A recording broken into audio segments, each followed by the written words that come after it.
जीवन में जब भी हमारे समक्ष संकट आता है तो हमारे पास दो मार्ग होते हैं। पहला मार्ग भयभीत हो जाना, दूसरा मार्ग साहस के साथ उसका सामना करना। दोनों का मंतव्य एक ही है, लक्ष्य एक ही है, आत्म सुरक्षा, जीवन रक्षा।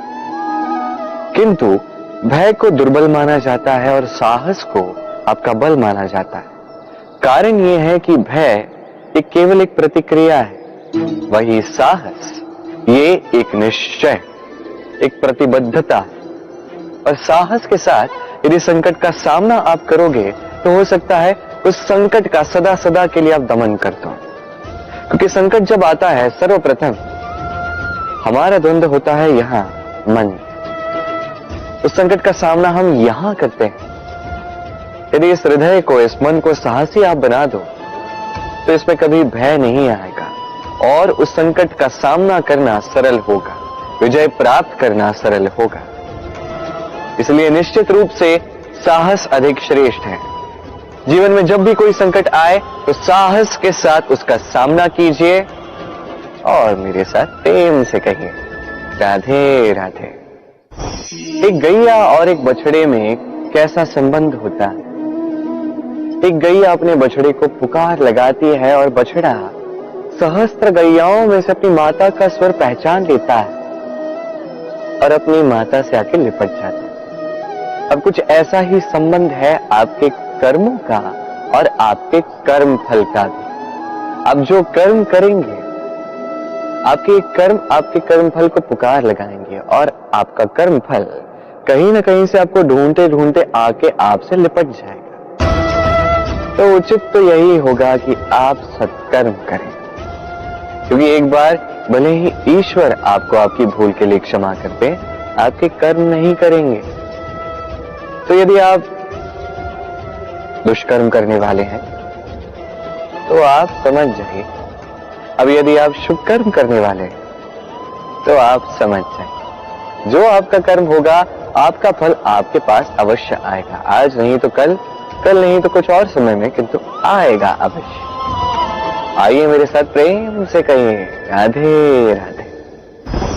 हम सभी कभी ना कभी जीवन में ईश्वर से कुछ ना कुछ मांगते हैं और ईश्वर जब हमारी मनोकामना पूर्ण करते हैं हम बड़े प्रसन्न हो जाते हैं। परंतु जब ईश्वर हमारी मनोकामना पूर्ण नहीं करते तब हम सोचते हैं, संदेह करते हैं, क्या सच में ईश्वर है? आपको एक बात बता दूं, यदि आपने ईश्वर के समक्ष अपनी इच्छा रखी, अपनी मनोकामना रखी और ईश्वर ने वो पूर्ण कर दी, इसका अर्थ यह है कि ईश्वर जानते हैं कि आपको इसकी आवश्यकता है।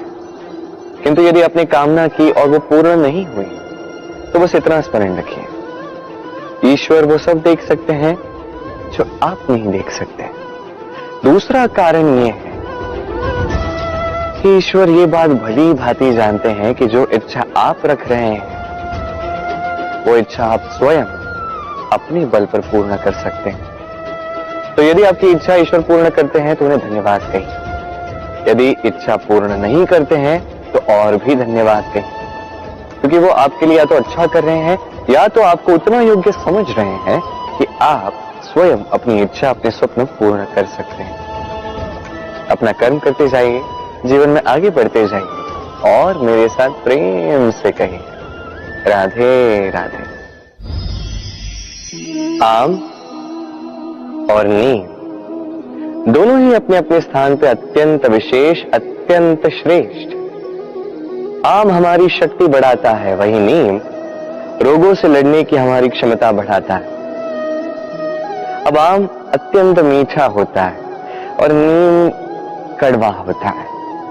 अब क्या इस कारण से नीम को निराश हो जाना चाहिए या स्वयं से घृणा करनी चाहिए कि वो कड़वा है? कदापि नहीं। देखिए, नीम कड़वा है, इसमें नीम का कोई दोष नहीं है, दोष जिह्वा का है। इसे मीठा भाता है और कड़वा नहीं भाता। किंतु यदि आप नीम का उपयोग अपने जीवन में नहीं करोगे तो रोगों से लड़ने की आपकी क्षमता बढ़ेगी ही नहीं। तो नींव तो है अत्यंत महत्वपूर्ण। इससे आपको क्या सीख मिलेगी? यही कि कभी भी जीवन में किसी और के मापदंडों पे स्वयं को मत परखिए। आपकी योग्यता, आपकी विशेषता, आपके गुण अवगुण ये स्वयं आप समझ जाइए, इतना ही पर्याप्त है। आइए और मेरे साथ प्रेम से कहिएगा, राधे राधे। क्या आपने कभी कुएं से जल निकालते हुए किसी को देखा है? एक पात्र को रस्सी से बांधा जाता है, उसे कुएं में डाला जाता है, खींच के तब जल प्राप्त होता है। सरल सी बात है, परंतु कभी ये सोच के देखिए, कुएं में पात्र डालने के पश्चात यदि पात्र सीधा ही रहे तो वो जल में प्रवेश कर ही नहीं सकता, ना जल उस पात्र में प्रवेश कर सकता है।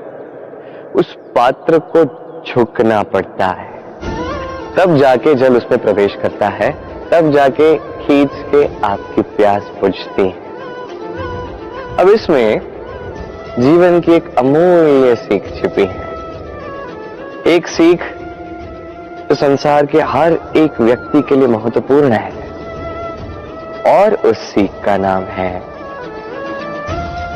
विनम्रता। संसार में हर एक व्यक्ति को विनम्र होना चाहिए। आप स्वयं को विनम्र बना दीजिए, आपको बड़ों का आशीर्वाद भी प्राप्त होगा, सफलता का साथ भी प्राप्त होगा। आप विनम्र नहीं, कुछ भी टिकेगा नहीं। तो विनम्र रहिए और मेरे साथ प्रेम से कहिएगा, राधे राधे। कभी आपने सोचा है कि वो क्या है जो आपको आगे बढ़ने से रोकता है? जैसे कि आप मार्ग से चल रहे हैं, पांव में मोच आपको आगे बढ़ने से रोकती है। वैसे ही जीवन में छोटी सोच आपको आगे बढ़ने से रोकती है। देखिए, यदि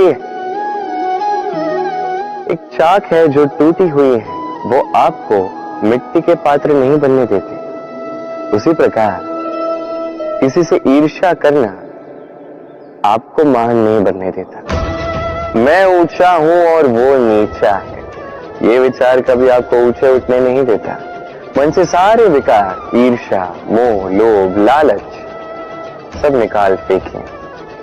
इस सोच को बड़ा कीजिए, सकारात्मकता लाएं और पूर्ण समर्पण से कर्म करते जाइए। महानता और सफलता दोनों आपके कदम चूमेंगे। तो आइए और मेरे साथ प्रेम से कहिएगा, राधे राधे। जीवन में जब भी हम किसी ऐसे मार्ग पर चलना चाहते हैं जिस पर कांटे हैं, छोटे कंकड़ हैं जो चुभ सकते हैं, तो हम क्या करते हैं? हम पादुकाएं पहनते हैं और तत्पश्चात हम बड़ी सरलता से उस मार्ग से चल के जा सकते हैं। किंतु यदि पादुका और पांव के बीच कोई छोटा सा कंकड़ आके फंस जाए तो हम कोमल से कोमल मार्ग को भी नहीं पार कर सकते। कुछ समझे आप? इसका सार यही है कि हम बाहरी युद्ध जीत सकते हैं, वहां पे सफल हो सकते हैं, किंतु उससे भी कहीं अधिक महत्वपूर्ण और कहीं अधिक कठिन आंतरिक युद्ध होते हैं, आंतरिक कठिनाइयां होती हैं। लोभ, मोह, क्रोध, लालच, भय, यदि ये आपके भीतर है तो आप संसार के किसी भी स्तर तक पहुंच जाइए, कितना भी बड़ा युद्ध जीत जाइए, आपको संतुष्टि नहीं मिलेगी। तो सर्वप्रथम स्वयं को सुधारें, तत्पश्चात इस संसार को जीतें और उससे पहले मेरे साथ प्रेम से कहें, राधे राधे। कभी कभी हम किसी कार्य को आरंभ करने के विषय में सोचते हैं, फिर और सोचते हैं, फिर और सोचते हैं, सोचते ही रह जाते हैं। देखिए, ये अनुचित नहीं कि हम किसी कार्य को आरंभ करने से पूर्व उसके विषय में सोच विचार करें, उसे समझें, ठीक है, किंतु सारा समय इसी में व्यर्थ करना उचित नहीं है। यदि आपने अधिक समय लगा दिया तो समय आपसे रुष्ट अवश्य होगा, और क्यों ना हो, आप समय को नष्ट कर रहे हैं, ये उचित नहीं।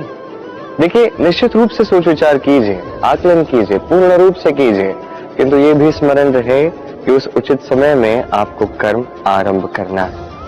सोचते ही रहोगे तो कर्म आरंभ नहीं कर पाओगे। और ये समय अत्यंत बलवान है।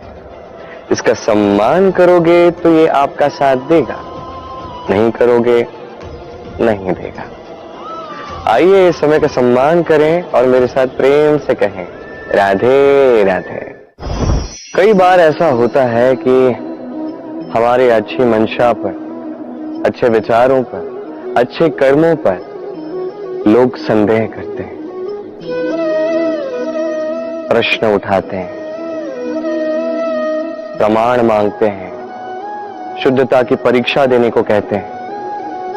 और तब निश्चित रूप से दुख होता है। हम सोचते हैं कि यही जीवन है। इतना अच्छा सोच के भी, शुभ कर्म करके भी लोग हम पे ही संदेह करते हैं। दुख तो होता है, किंतु दुखी होने की आवश्यकता नहीं है। क्यों नहीं है? क्योंकि यदि कोई आप पर संदेह करता है तो उन्हें करने दे।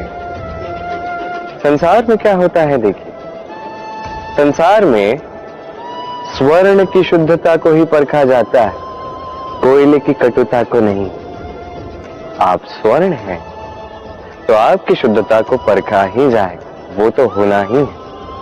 आप स्वयं को दुखी मत कीजिए, आपका केवल एक कर्म है, स्वर्ण की भांति चमकते रहिए।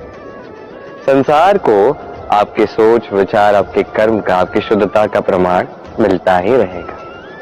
तो आइए और मेरे साथ प्रेम से कहिएगा, राधे राधे। कई बार ऐसा होता है जहां लोग हमारे सत्य